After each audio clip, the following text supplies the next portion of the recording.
ملتا ہے در سے آخرت ان واقعات سے، سیکھیں سبق سکھاؤ اکابری کی حیات سے۔ الحمد للہ رب العالمین والصلاة والسلام على سید المرسلین، اما بعد فاعوذ باللہ من الشیطان الرجیم، بسم اللہ الرحمن الرحیم۔ الصلاة والسلام علیک یا رسول اللہ وعلى آلک واصحابک یا حبیب اللہ، الصلاة والسلام علیک یا نبی اللہ وعلى آلک واصحابک یا نور اللہ۔ پیارے اسلامی بھائیوں اور مدنی چینل کے ناظرین، پروگرام ہے ایک قصہ ایک سبق، اور آج ہم آپ کے سامنے بہنوں کے ساتھ اچھا سلوک کرنے کے حوالے سے اسلامی تعلیمات بیان کریں گے۔ آئیے سب سے پہلے درود پاک کی فضیلت سنتے ہیں۔ درود پاک کی فضیلت، رسول خدا صلی اللہ علیہ وآلہ وسلم کا ارشاد ہے، جو شخص مجھ پر درود پاک پڑھے اس کا دل نفاق یعنی منافقت سے اسی طرح پاک کیا جاتا ہے جس طرح پانی سے کپڑا پاک کیا جاتا ہے، اور جو شخص صلی اللہ علی محمد پڑھتا ہے تو وہ اپنے اوپر رحمت کے 70 دروازے کھول لیتا ہے۔ صلو علی الحبیب صلی اللہ علی محمد صلی اللہ علیہ وآلہ وسلم۔ بہن کا حق ادا نہ کرنے کی سزا۔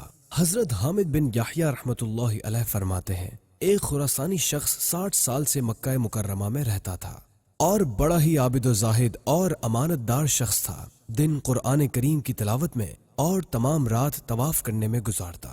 لوگ اس کے پاس اپنی امانتیں رکھواتے تھے۔ ایک نیک شخص کی اس سے دوستی تھی۔ ایک مرتبہ اس نیک شخص نے کہیں سفر پر جانا تھا۔ اس نے اپنے خراسانی دوست کو 10,000 دینار امانت کے طور پر دیے اور سفر پر چلا گیا۔ جب سفر سے واپسی ہوئی تو پتہ چلا اس خراسانی کا تو انتقال ہو چکا ہے۔ وہ نیک شخص خراسانی کے وارثوں کے پاس گیا اور اپنی امانت طلب کی۔ انہوں نے کہا، ہمیں معلوم نہیں۔ اب یہ نیک شخص مکہ مکرمہ کے علماء کے پاس حاضر ہوا اور اپنا واقعہ بیان کیا۔ علماء نے فرمایا، ہمیں اللہ پاک کی رحمت سے امید ہے، مرحوم خراسانی جنتی ہوگا اور جنتیوں کی روحیں زمزم کنویں میں ہوتی ہیں۔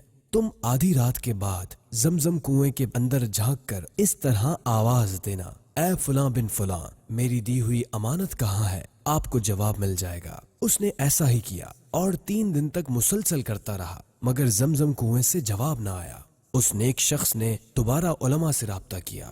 علماء کرام نے انا للہ و انا الیہ راجعون پڑھا اور فرمایا، ہمارا خیال ہے شاید وہ دوزخی ہے۔ اب تمہیں یمن میں موجود برہوت نامی کنویں پر جا کر ایسا ہی کہنا ہوگا، اس میں جہنمیوں کی روحیں ہوتی ہیں اور وہ جہنم کے منہ پر ہے۔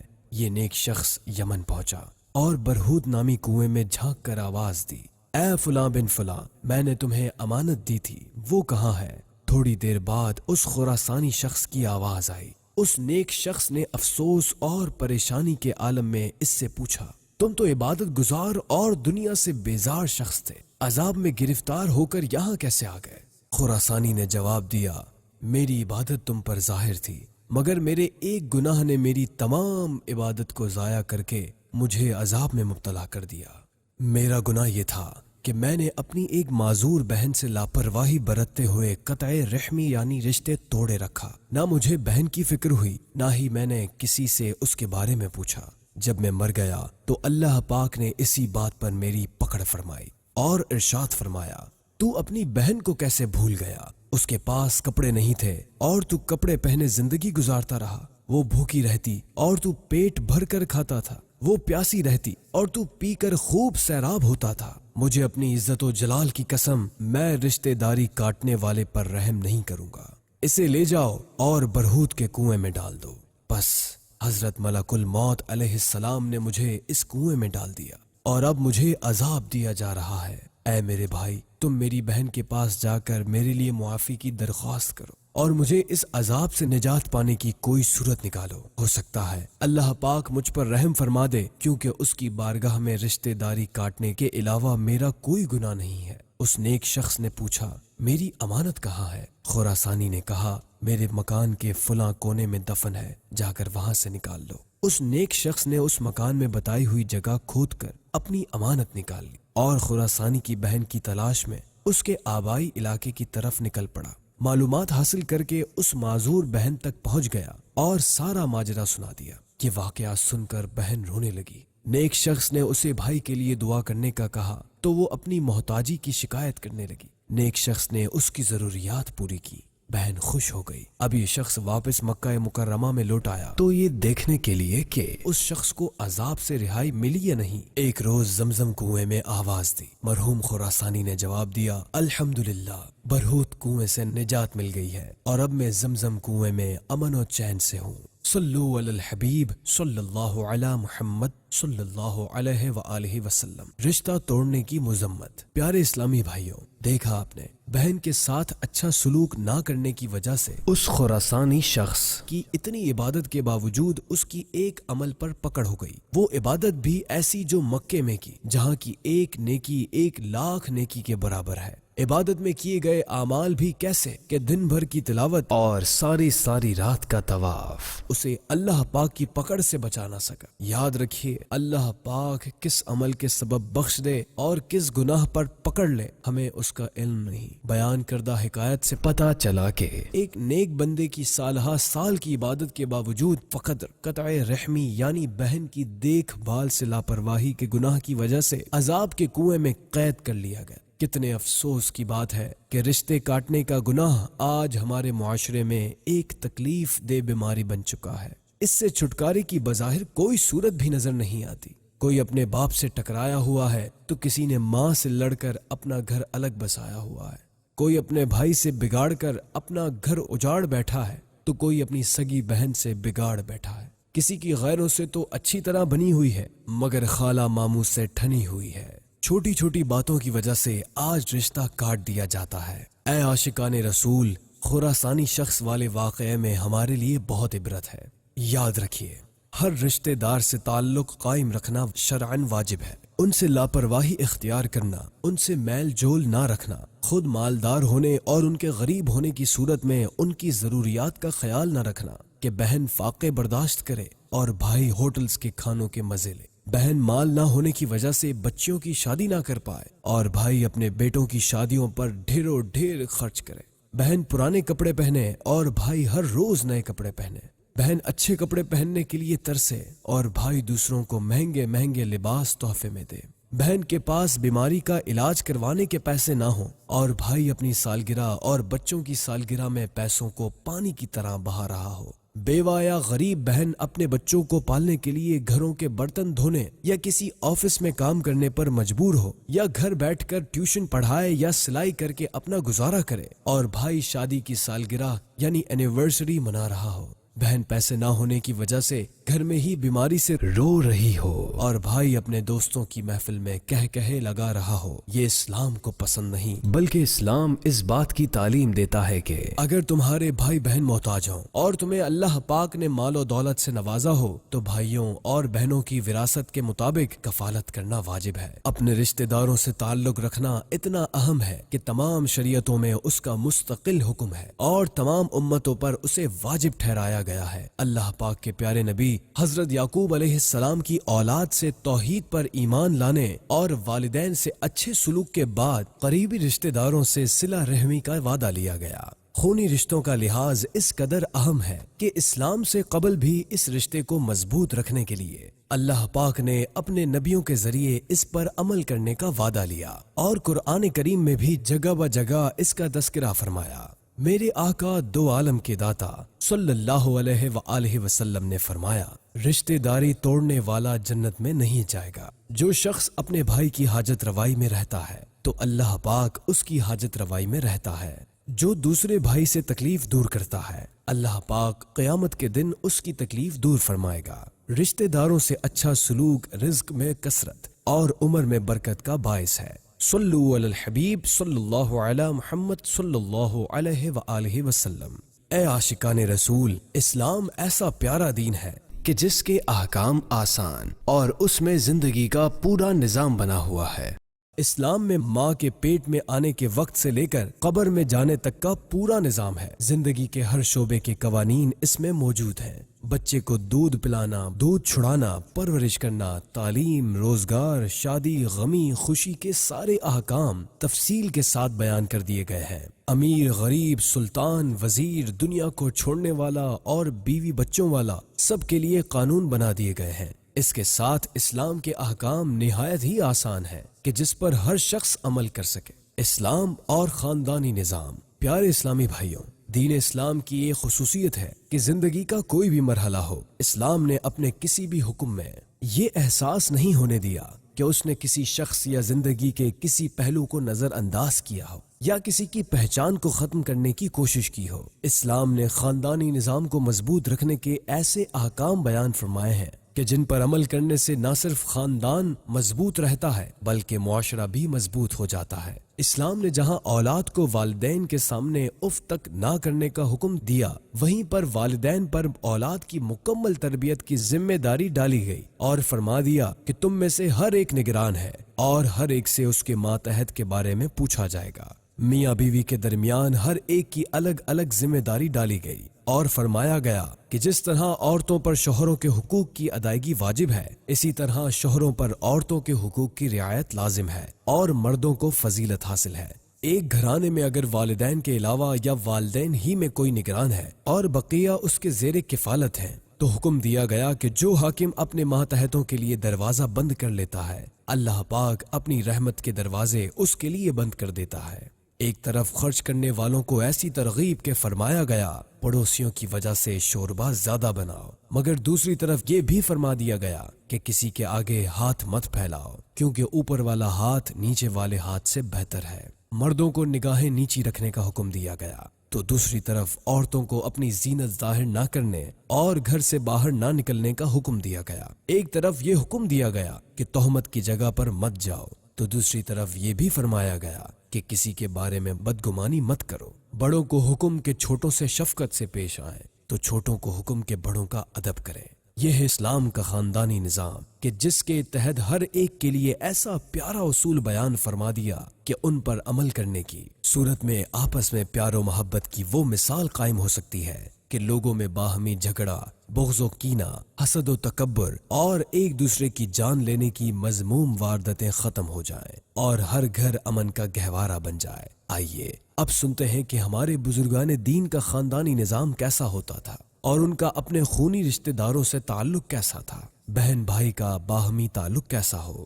حضرت موسیٰ علیہ السلام کی اپنے بھائی سے محبت کا عالم یہ ہے کہ ان کے لیے دعا فرمائی کہ اے رب مجھے اور میرے بھائی کو بخش دے اور ہمیں اپنی رحمت کے اندر لے لے۔ اس دعا کا ذکر رب کریم نے اپنے کلام پاک میں فرمایا۔ تفسیر صراط الجنان میں لکھا ہے کہ یہ دعائے مغفرت امت کی تعلیم کے لیے ہے کیونکہ انبیاء کرام علیہم الصلاۃ والسلام گناہوں سے پاک ہوتے ہیں۔ حضرت موسیٰ علیہ الصلاۃ والسلام نے اپنے بھائی کو اس دعا میں شامل فرمایا حالانکہ ان سے کوئی کوتاہی، گناہ وغیرہ سرزد نہ ہوئی تھی۔ اس دعا میں حضرت ہارون علیہ الصلاۃ والسلام کی دل جوئی اور قوم کے سامنے ان کے اکرام یعنی عزت کا اظہار بھی مقصود تھا۔ حضرت یوسف علیہ السلام سے ان کے بھائیوں نے جو رویہ اختیار کیا وہ کس قدر تکلیف دہ تھا، مگر آپ نے انتقام لینے کے بجائے معاف کرنے سے کام لیا۔ بہنوں کے ساتھ اچھا سلوک کرنے کی برکات۔ جس کی 3 بیٹیاں یا 3 بہنیں ہوں یا 2 بیٹیاں یا 2 بہنیں اور اس نے ان کے ساتھ اچھا برتاؤ کیا اور ان کے بارے میں اللہ پاک سے ڈرتا رہا تو اسے حضور صلی اللہ علیہ وآلہ وسلم نے جنت کی خوشخبری عطا فرمائی۔ ایک مرتبہ تو 4 انگلیاں جوڑ کر جنت میں اپنے ساتھ کی خوشخبری عطا فرمائی کہ ایسا شخص جنت میں میرے ساتھ یوں ہوگا۔ حضرت جابر کا اپنی بہنوں کے ساتھ سلوک۔ اے عاشقان رسول، معلوم ہوا بہنوں سے اچھا برتاؤ کرنے کے سبب جنت میں پیارے آقا صلی اللہ علیہ وآلہ وسلم کا ساتھ ملے گا۔ بعض صحابہ کرام علیہم الرضوان نے تو اپنی بہنوں کی خاطر بڑی بڑی قربانیاں بھی دی ہیں۔ حضرت جابر بن عبداللہ رضی اللہ عنہ نے محض اپنی 9 یا 7 بہنوں کی دیکھ بھال، ان کی کنگھی، چوٹی اور اچھی تربیت کی خاطر ایک بیوہ عورت سے نکاح کیا۔ جب رسول اکرم نبی مکرم صلی اللہ علیہ وآلہ وسلم نے سنا تو آپ نے برکت کی دعا فرمائی۔ مفتی احمد یار خان نعیمی رحمۃ اللہ علیہ فرماتے ہیں، خوش دلی سے 2 لڑکیوں کو پال دینا، خواہ اپنی بیٹیاں ہوں یا بہنیں ہوں یا یتیم بچیاں، قیامت میں حضور اکرم صلی اللہ علیہ وآلہ وسلم سے قرب کا ذریعہ ہے، اور جسے اس دن حضور صلی اللہ علیہ وآلہ وسلم کا قرب نصیب ہو جائے اسے سب کچھ مل جائے۔ صلو علی الحبیب صلی اللہ علی محمد صلی اللہ علیہ وآلہ وسلم۔ حضور صلی اللہ علیہ وآلہ وسلم کا اپنی رضائی بہن سے اچھا سلوک۔ میرے پیارے پیارے آقا صلی اللہ علیہ وآلہ وسلم کی یہ شان تھی کہ جنگ اوطاس میں دشمن کو شکست ہوئی۔ جنگی قیدیوں میں حضور اقدس صلی اللہ علیہ وآلہ وسلم کی رضائی بہن اور حضرت سیدہ حلیمہ سعدیہ رضی اللہ عنہا کی صاحبزادی حضرت سیدہ شیمہ رضی اللہ عنہا بھی گرفتار ہوئیں۔ جب انہیں شناخت کے لیے آپ کی بارگاہ میں حاضر کیا گیا تو انہیں پہچان کر جوش محبت میں آپ کی آنکھوں میں آنسو آ گئے۔ آپ نے اپنی چادر مبارک زمین پر بچھا کر انہیں بٹھایا اور پھر کچھ اونٹ اور بکریاں دے کر ارشاد فرمایا، تم آزاد ہو، اگر تمہارا جی چاہے تو میرے پاس رہو، اور اگر اپنے گھر جانا چاہو تو میں تمہیں وہاں پہنچا دیتا ہوں۔ انہوں نے اپنے گھر جانے کی خواہش ظاہر کی تو انتہائی عزت و احترام کے ساتھ انہیں ان کے قبیلے میں پہنچا دیا گیا۔ صلو علی الحبیب صلی اللہ علی محمد صلی اللہ علیہ وآلہ وسلم۔ پیارے اسلامی بھائیوں، یقیناً بہن بھائی کا آپس میں تعلق ویسا ہی ہونا چاہیے جیسا کہ شریعت نے ہمیں رکھنے کا حکم دیا ہے۔ اسلام کی تعلیمات یہ بھی ہیں کہ بڑے چھوٹوں پر شفقت کریں اور چھوٹے بڑوں کا ادب کریں۔ ایک مرتبہ اللہ پاک کے آخری نبی صلی اللہ علیہ وآلہ وسلم نے صحابہ کرام علیہم الرضوان کو مخاطب کر کے ایک سوال فرمایا۔ حضرت عمر فاروق اعظم رضی اللہ عنہ کے بیٹے حضرت عبداللہ رضی اللہ عنہ بھی وہاں موجود تھے۔ یہ فرماتے ہیں کہ میرے دل میں اس کا جواب آیا، لیکن میں نے بڑے صحابہ کرام علیہم الرضوان کی موجودگی میں جواب دینا مناسب نہیں سمجھا اور خاموش رہا۔ پھر حضور صلی اللہ علیہ وآلہ وسلم نے خود ہی جواب ارشاد فرما دیا۔ واپسی پر میں نے اپنے والد حضرت عمر فاروق اعظم رضی اللہ عنہ سے سوال کے جواب کے بارے میں بتایا کہ مجھے اس سوال کا جواب آتا تھا، لیکن میں آپ لوگوں کے ادب کی وجہ سے خاموش رہا۔ پیارے اسلامی بھائیوں، یہ تھی ہمارے صحابہ کرام علیہم الرضوان کی تعلیم اور بڑوں کا ادب کہ بات معلوم ہونے کے باوجود بڑوں کا ادب کیا اور جواب نہ دیا۔ چھوٹے اتنا ادب و احترام کرتے کہ ان کی موجودگی میں محفل میں بولنا بھی بے ادبی تصور کرتے، مگر افسوس آج بڑوں اور چھوٹوں کے درمیان محبت و ادب ویسا نہیں ہے۔ آج ہمارے درمیان بڑوں اور چھوٹوں میں ایسی حیا کی مثالیں کم ہی نظر آتی ہیں۔ نہ چھوٹوں میں بڑوں کا ادب ہے اور نہ بڑوں میں چھوٹوں پر شفقت ہے۔ اے عاشقان رسول، کیا آپ جانتے ہیں ہم میں چھوٹے بڑے کی تمیز کیوں ختم ہو گئی ہے؟ کیوں چھوٹے بڑوں کا ادب اور بڑے چھوٹوں سے محبت نہیں کرتے؟ اس کی سب سے بڑی وجہ دین اسلام اور اس کی تعلیمات سے دوری ہے۔ ہم اپنی اولاد کو لوگوں سے بات کرنے اور معاشرے میں اپنا درجہ بڑا رکھنے کے لیے مہنگے اسکولوں میں دنیاوی تعلیم تو دلواتے ہیں، مگر آخرت میں کامیابی کے لیے، اسلامی مقصد کے لیے اسے دینی تعلیم نہیں دلواتے۔ ہم انہیں دنیا میں کامیاب کاروبار کرنے اور اپنی زندگی خوشحال گزارنے کے لیے تعلیم اور ڈپلومے تو دلواتے ہیں، مگر قبر کے امتحان میں کامیابی اور آخرت میں جنت کے حصول کے لیے نماز کی تعلیم اور اپنے فرائض کی بنیادی تعلیم سے محروم رکھتے ہیں۔ ہمارا فوکس دنیاوی جاب تو ہے، مگر فرائض و واجبات ہم بھلائے بیٹھے ہیں۔ ہمیں دنیاوی چیزوں کی مکمل معلومات تو ہے، مگر شرعی احکامات کا ہمیں علم نہیں۔